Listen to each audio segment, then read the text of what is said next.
अस्सलामुअलैकुम नाज़रीन, PC world news से मैं हूँ रिदा सिंधु। फैसलाबाद डिप्टी कमिश्नर मोहम्मद अली की हिदायत पर assistant commissioner city Syed Ayub Bukhari ने मुख्तलिफ मार्केटों और बाज़ारों में खाने पीने की अशिया की कीमतों की चेकिंग करते हुए ओवर चार्जिंग पर दुकानदारों को 25,000 रुपये के जुर्माने किए।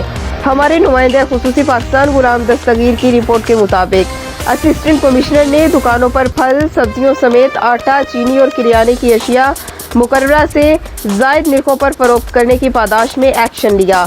दरी असना असिस्टेंट कमिश्नर सिटी ने अवामी शिकायत पर नरवाला रोड पर परिंदों के खाने के लिए गोश्त और जानवरों की वेस्ट फरोख्त करके माहौल को आलूदा करने पर 3 अफराद को गिरफ्तार करा दिया।